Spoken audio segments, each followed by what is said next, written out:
Palakpakan po natin ang kanya.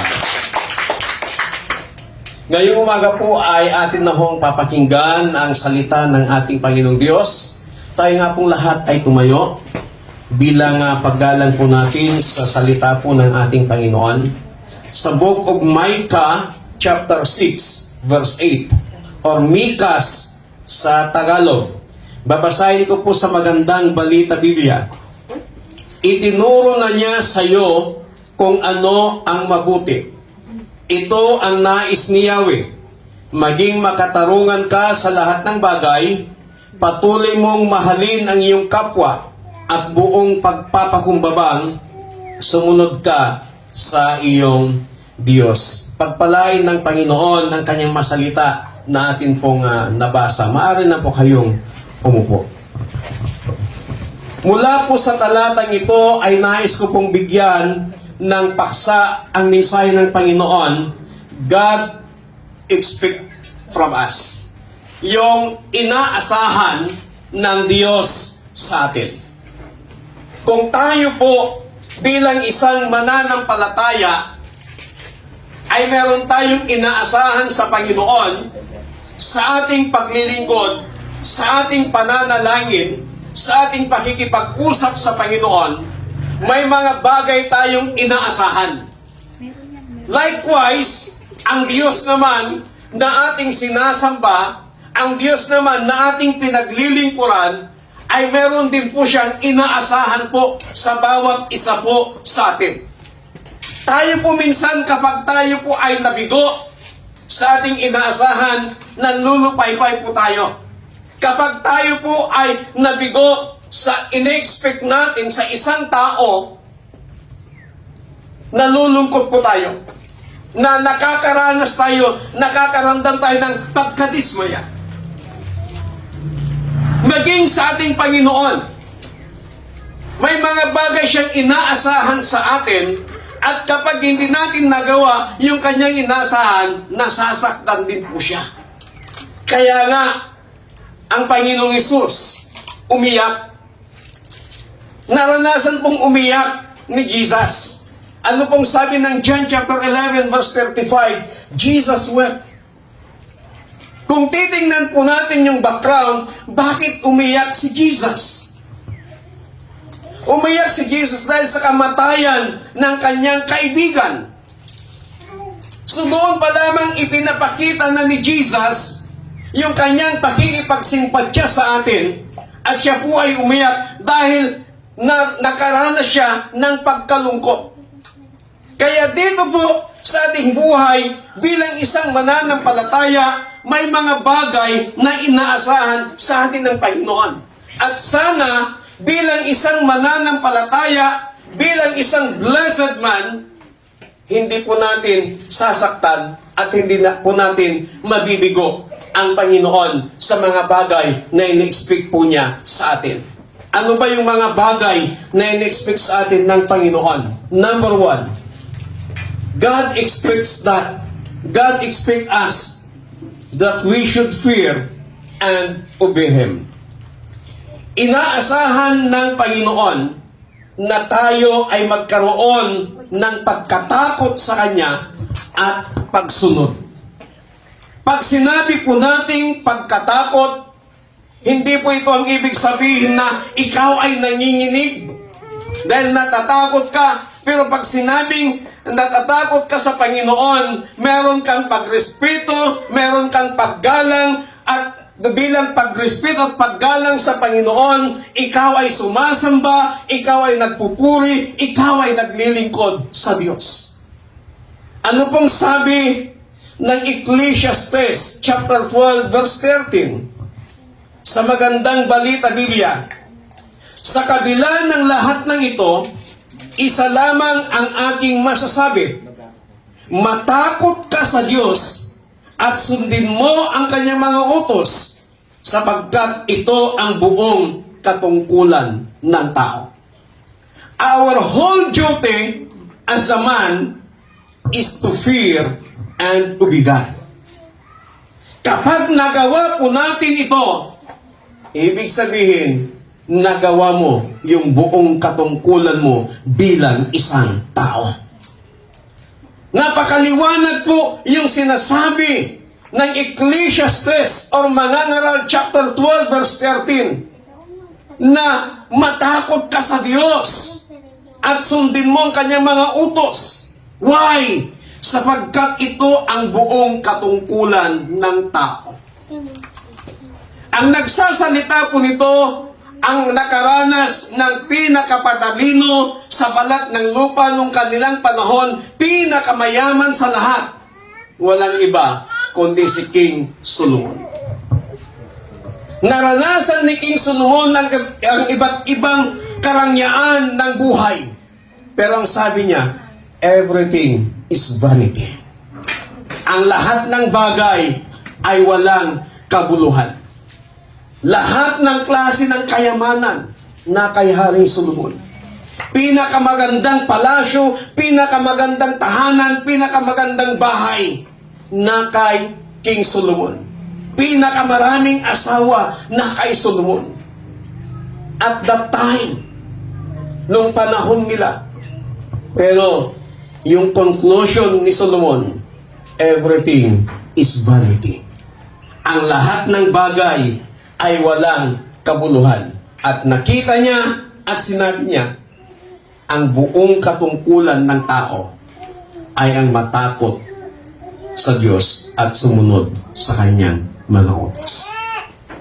Kung matatandaan po natin yung kwento ng isang binatang mayaman, ang sabi ng binatang mayamang ito kay Jesus, Rabbi, sabi niya, Panginoon, ano ba ang nais kong gawin para makamtan ko ang buhay na walang hanggan? Ang sabi ni Jesus, simple lang, ibigin mo ang iyong Diyos. Ibigin mo yung kapwa. Sabi ng binatang ito, nagawa ko na po yan, Panginoon. Ano pa ba ang dapat kong gawin? Sabi ni Jesus, umuwi ka sa inyong tahanan, bili mo ang lahat ng iyong ari-arian at ipamigay sa mga dukha. Alam niyo ho, ang binatang mayamang ito, nung narinig niya yung sinabi ni Jesus, bigla siyang nalungkot. Kasi ayaw niya na mawala sa kanya ang kanyang kayamanan. Hindi niya kayang sundin ang gusto ng Panginoon. Gusto ng binatang mayamang ito kung paano makarating o kung paano magkaroon ng buhay na walang hanggan. At nung sinabi ni Jesus ang dapat niyang gawin, ang lalaking ito, siya po ay nalungkot. Hindi niya po sinunod ang gusto ni Jesus. Kaya sa umaga pong ito, mga kapatid sa Panginoon, ang buong katungkulan natin sa Diyos ay ang magkaroon tayo ng pagkatakot sa Kanya at sumunod sa mga utos ng Panginoon. Sa panahon po natin ngayon, hindi ka naman sasabihan ng Panginoon na ibinta mo ang iyong ari-arian, ibinta mo ang iyong mga pagmamay-ari, ang iyong kayamanan, at ipamigay mo, ibahagi mo sa mga dukha. Hindi na po yan sinasabi ng ating Panginoon. Sa panahon po natin ngayon, ang gusto lang ng Panginoon ay magkaroon tayo ng pagkatakot sa Kanya. Ang gusto ng Panginoon ay matuto tayong sumunod sa Kanyang ipinapagawa. Dahil kapag ang tao ay magkaroon ng pagkatakot sa Kanya, kapag ang tao ay marunong sumunod sa kalooban at sa kagustuhan ng Panginoon, kahit hindi sinasabi ng Diyos, gumagawa ng mga bagay na ikinagagalak at kalooban ng ating pong Panginoon. Kaya yung unang-una na in-expect sa atin ng Panginoon, na inaasahan sa atin ng Diyos, inaasahan niya na tayo ay magkaroon ng pagkatakot at pagsunod sa Kanya. Alam niyo ho, ang kapayapaan, ang kagalakan ay wala po sa ganda ng pananamit. Ang kagalakan ay hindi po nakabase sa ganda ng bahay na tinitirhan. Ang kagalakan ay hindi po nakabase sa dami ng kayamanan, kundi ang kagalakan ay nakabase sa pagsunod natin sa kalooban ng ating Panginoon. Marami hong mga mayayaman na wala hong kasiyahan, wala pong kagalakan. Kung mayroon kang problema, kapatid, kapag naka-encounter ka ng milyonaryo, mas malaki pa ang kanyang problema. Kung ang problema mo, hundreds, thousands. Pero ang pinoproblema ng mga mayayaman, millions, billions. Kaya kung mapapansin po ninyo, na maraming mga pamilya ng mayayaman ang nagpapatiwakal, nagpapakamatay. Tingnan po ninyo yung mga magulang na nasa ibang bansa. Nagpapakapagod sila doon para maghanap buhay. Ano pong nangyayari sa kanilang anak na nandito sa Pilipinas? Napapariwara. Hindi ho masama ang maging mayaman. Hindi ho masama ang magkaroon ng magandang bahay. Hindi po masama ang magkaroon ng maraming ari-arian. As long as na sumusunod ka sa kalooban ng Panginoon at meron kang pagkatakot sa Diyos. Kasi kung meron kang pagkatakot sa Panginoon, hindi mo kinukuha ang hindi sa'yo. Kung meron kang pagkatakot sa Panginoon, ayaw mong gumawa ng bagay na masama laban sa iyong kapwa. Ano pong sinasabi ng Biblia? Huwag mong gawin sa iba ang ayaw mong gawin nila sa iyo. Kaya kung ayaw mong makismis, huwag kang magkismis. Amen? Amen. Kung ayaw mong sirain din ang buhay mo, huwag kang manira. Kasi kung ikaw ay naninira ng tao, hahanapan ka ng butas. Lahat naman tayo may kanya-kanyang kahinaan. Lahat naman tayo may kanya-kanyang kapintasan. Kaya kung tayo po ay magtitinginan, magsisiraan sa mga kapintasan, magsisiraan sa mga kahinaan ng bawat isa po sa atin, wala hong mangyayari. Kaya ang gusto ng Panginoon, inaasahan ng Diyos sa atin, magkaroon tayo ng pagkatakot sa Kanya at lalong higit magkaroon tayo ng pagsunod sa ating pong Panginoon. Palakpakan natin ang Panginoon.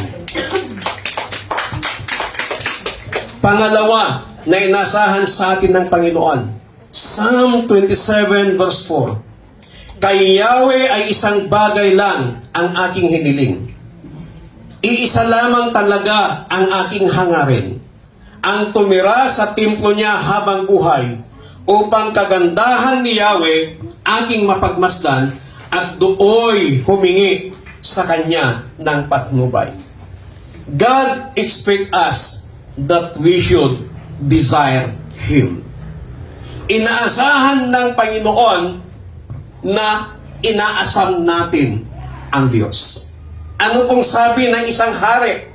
Si King David, si Psalmist David, one thing I desire, sabi niya, isang bagay ang aking ninanais, isang bagay ang aking hinihiling, ang manatili sa templo ng Diyos habang buhay. Bakit gusto ni David na manatili doon sa templo ng Panginoon habang buhay? Upang, sabi niya, ay makita, mapagmasdan ang kanyang kagandahan at maranasan ang kanyang patnubay. Gusto ni David na siya lagi po ay nasa loob ng templo ng Panginoon. Sa panahon po nila, wala pang church. Templo pa lamang ang nangyayari noon na pinagtitipunan ng mga tao noong panahon ng Old Testament. Ano po ang ibig sabihin ni David dito na gusto niyang manatili sa templo ng Panginoon habang buhay? Ang ibig sabihin, gusto ni David na manatili sa presensya ng Panginoon habang buhay sapagkat alam ni David na sa presensya ng Panginoon mararanasan niya ang kapayapaan, sa presensya ng Panginoon mararanasan niya ang patnubay ng Diyos, sa presensya ng Panginoon mararanasan niya ang kapangyarihan ng Panginoon. Sa panahon po natin ngayon, Kahit saan man po tayo magpunta, andon yung presence ni God.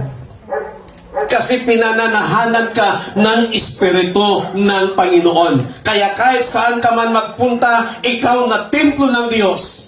Dala-dala mo yung presence ni God. Dala-dala mo yung kapangyarihan ng Panginoon. Kaya mas lalo nating hangarin na manatili tayo sa presensya ng Panginoon. Lalong-lalo na sa panahon na ikaw ay may pinagdadaan ng problema, sa panahon na ikaw ay may pinagdadaan ng pagsubok sa iyong buhay, mas hangarin mong manatili sa presensya ng Panginoon. Why?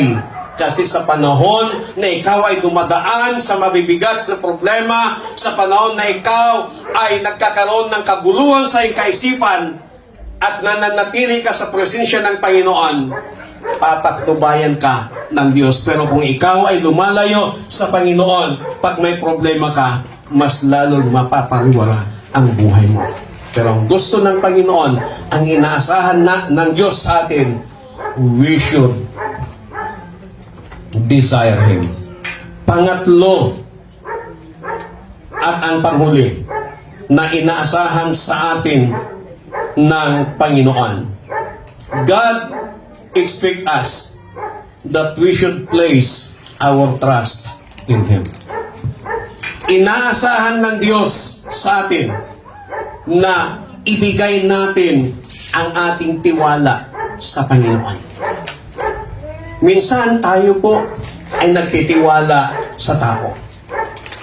Ibinibigay natin yung ating tiwala sa tao. Sa paanong paraan? Pagsakay mo pa lamang ng jeep, pagsakay mo pa lamang ng bus, pagsakay mo pa lamang ng tricycle, pagsakay mo pa lamang ng kotse, o kahit anumang sasakyan, nagtitiwala ka na doon sa driver. Kasi kung wala kang tiwala sa driver, never kang sasakay. Pero dahil may tiwala ka sa driver, sumasakay ka. At hindi ka lang basta-basta sumasakay, nakakatulog ka pa habang bumibiyahe. Mahimbing yung pagkakatulog mo. Doon pa lamang ipinapakita na natin yung ating pagtitiwala sa tao, pagtitiwala sa driver. Minsan din, sa ating mga kaibigan, pag sinabihan tayo, magtiwala ka sa akin, hindi kita pababayan, tutulungan kita. Minsan nagtitiwala tayo. Kung ano yung kanilang binibitawang salita, pinagtitiwalaan natin. Ibinibigay natin yung ating tiwala sa kanila. Lalong-lalo na, pag panahon ng kampanyahan, may mga pangako, pinanghahawakan natin yung kanilang pangako. Kung nagagawa po nating ibigay ang ating pagtitiwala sa tao, kung nagagawa nating panghawakan ang kanilang mga binitawang pangako sa atin, mas lalong higit na pagtiwalaan natin ang Diyos at panghawakan ang mga pangakong binitawan sa atin ng Panginoon. Ano pong sabi ni Psalmist David sa Kawikaan chapter 3 verses 5 up to 6? Ang sabi po dito, kay Yahweh ka magtiwala, buong puso at lubusan, at huwag kang mananangan sa sariling karunungan. Sa lahat ng iyong gawain, siya nga'y alalahanin upang ika'y patnubayan sa iyong mga tatahakin. Sa ibang salin ng Biblia, ang sinasabi dito, sa lahat ng iyong gawain, siya'y iyong sangguniin. Tinuturuan po tayo ng salita ng ating Panginoon na magtiwala tayo kay Yahweh. Magtiwala tayo sa Diyos ng buong puso at lubusan.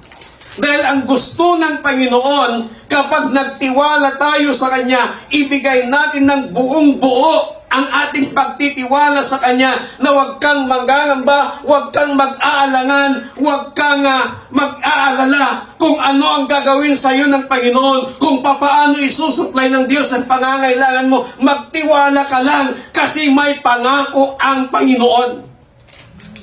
Ano pong sinabi ng Panginoon sa Kanyang masalita? I will never leave you nor forsake you. Hindi kita iiwan, hindi kita pababayaan. Doon pa lamang pagtiwalaan po natin ang pangako ng Panginoon. Ang pangako ng Panginoon ay salita ng Diyos. Sino pong nagsasabi niyan? Kapag sinabi natin Diyos, siya po ay makapangyarihan. Ang Diyos na lumikha ng langit at lupa, ang Diyos na lumikha ng lahat ng bagay na nandito sa ibabaw ng lupa, ang Diyos na lumalang sa tao, ang siyang Diyos na nangangako sa tao na hindi niya pababayaan at hindi niya iiwanan.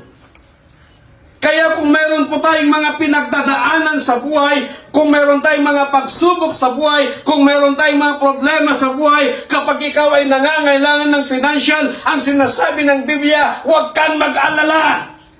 Dahil hindi ka pababayaan at hindi ka iiwanan ng Panginoon. Palakpakan natin ang Diyos.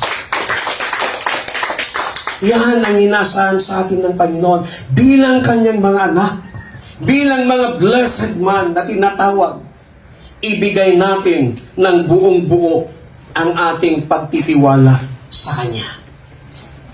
Magtiwala po tayo sa Panginoon.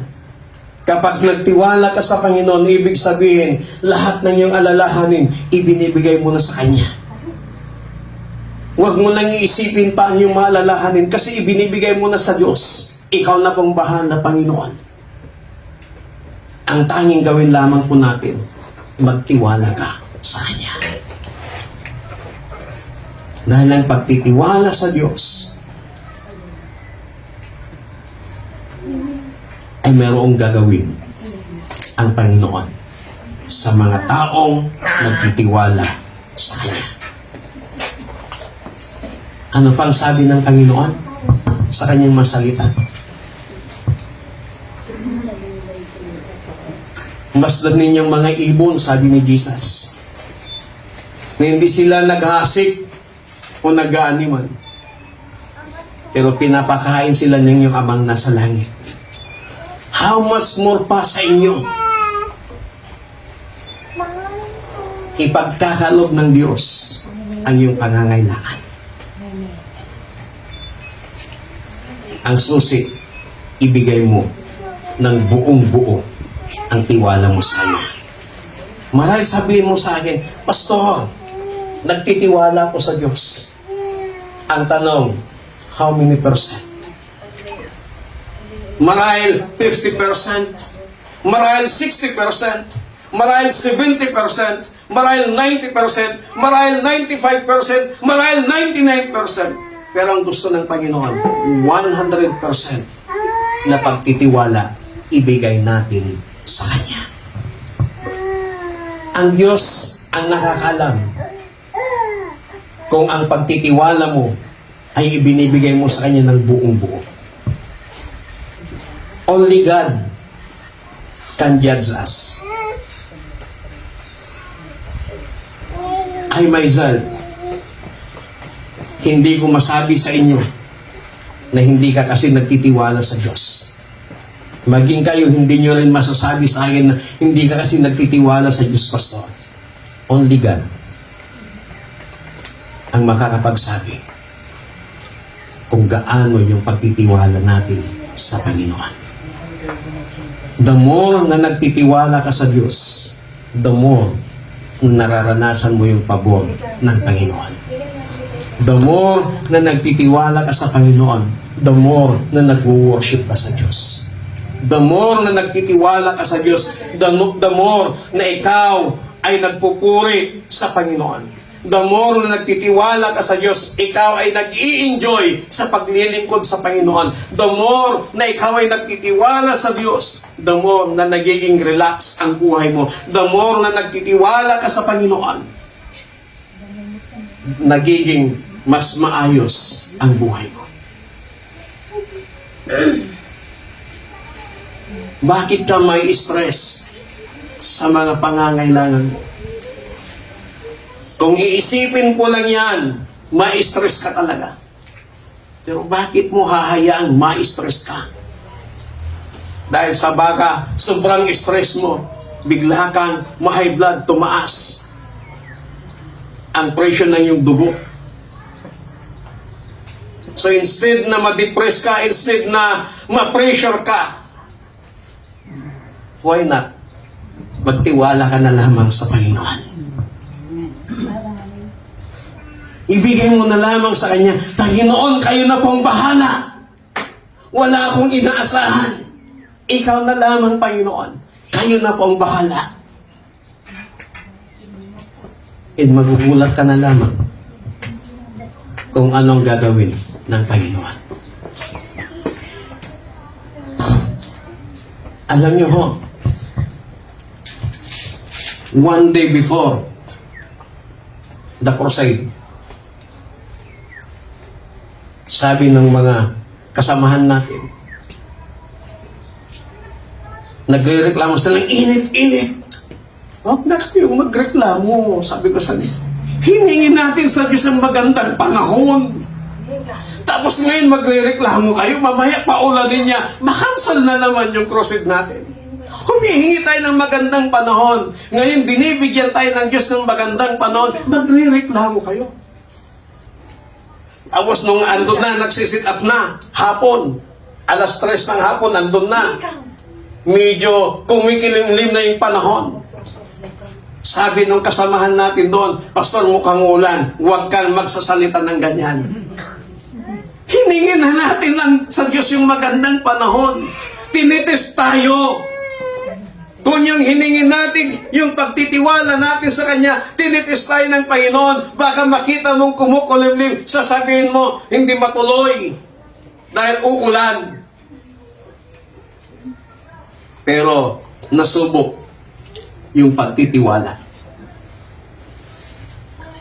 Kaya sa umagang ito, I challenge you, my brothers and sisters in Christ.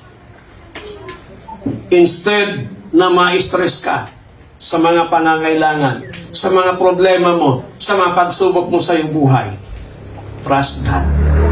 Ibigay mo na sa Diyos yung pinagkaka-stressan mo. Panginoon, na-stress ako sa ganitong bagay, ibinibigay ko na sa iyo.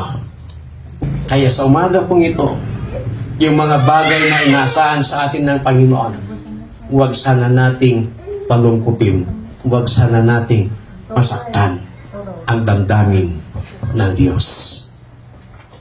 Kinakailangan yung inasahan sa atin ng Panginoon na magkaroon tayo ng pagkatakot at pagsunod sa Kanya. Yung inasahan ng Panginoon na hangarin natin siya na manatili sa Kanyang presensya. At yung inasahan ng Panginoon sa atin na ibigay natin sa Kanya ng buong buo ang ating pagtitiwala. Sana hindi po natin bibiguin at hindi po natin masasaktan ang damdamin ng Panginoon. Tayo nga pong lahat ay tumayo. Awitin nga natin yung awit na ako'y nagtitiwala sa iyo. Habang inaawit po natin ang awiting ito, sana ibigay natin ng buong buo ang ating tiwala sa Diyos. At habang inaawit natin ang awiting ito, yung mga alalahanin mo sa buhay, yung mga pangangailangan mo sa buhay, ipagkatiwala mo ng lahat sa Panginoon. Kapag ipinagkatiwala mong lahat sa Panginoon, ibig sabihin, binibigyan mo ng karapatan, binibigyan mo ng kalayaan ang Panginoon na siya na ang bahala sa iyong problema, na siya na ang bahala sa iyong pangangailangan. Ang tanging gagawin mo lamang, magtiwala, magtiwala, magtiwala sa Panginoon. Hallelujah.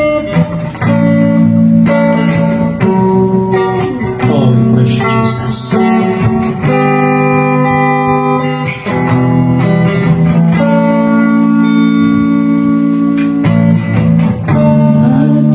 Nagtitiwala sa'yo, kalakasan ko'y nanggagaling sa'yo. Ako'y nagtitiwala sa'yo, salita mo ang tanging sandigan ko.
panahon, mabigat man ang maging sitwasyon, ikaw lamang ang sandigan, Panginoon Jesus. Ako'y nagtitiwala sa'yo. Kalakasan ko'y nanggagaling sa'yo. Come on, sabihin natin sa Panginoon. Ako'y nagtitiwala sa'yo. Salita mo ang tayong sandigan ko. Salita mo ang aming sandigan ko. Hallelujah. Kapatid, why worry? Why stress? Pagtiwalaan mo lang ang Panginoon. Tiyak makakaranas ka ng kagalakan, kapayapaan.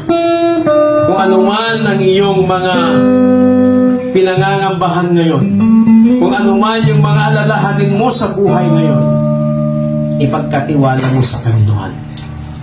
Pagkatiwala mo sa Kanya ng buong buo. At hayaan mo, Diyos na ang bahalang kumilos sa mga alalahanin mo sa buhay mula sa oras na ito. Hallelujah.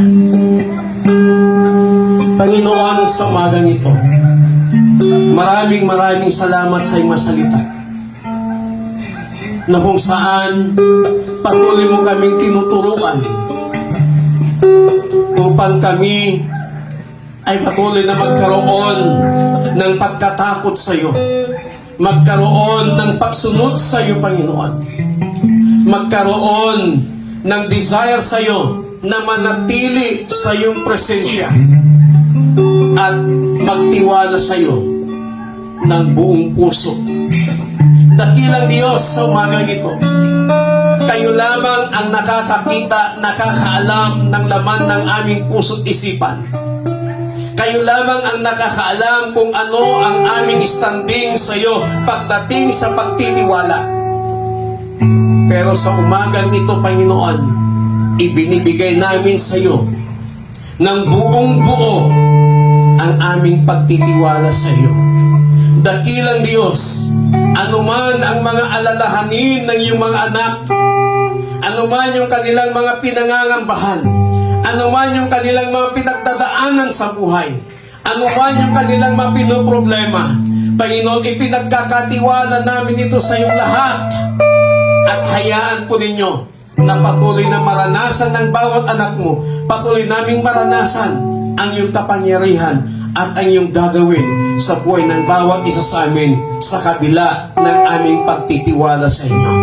Banal na Espiritu, patuloy ka naming inaanyayahan, patuloy ka naming ina-acknowledge sa aming mabuhay. Help us to give our trust 100% to God. Whatever situation na maranasan ng bawat isa, wala kaming ibang pagtitiwalaan maliban ang Diyos na lumalang sa amin at Diyos na makapangyarihan sa lahat. Panginoon, sa umagang ito, iparanas mo yung kapangyarihan, iparanas mo yung presensya sa mga taong lubusang nagtitiwala sa inyo. Salamat po ng marami. Salamat sa inyong masalita. Ang inihiling po namin, Panginoon, panatilihin mo ang kapayapaan, kagalakan sa aming mga puso. Salamat sa iyong masalita. In Jesus Christ, mighty name we pray. Amen. Palakpakan natin malakas sa Panginoon. Hallelujah.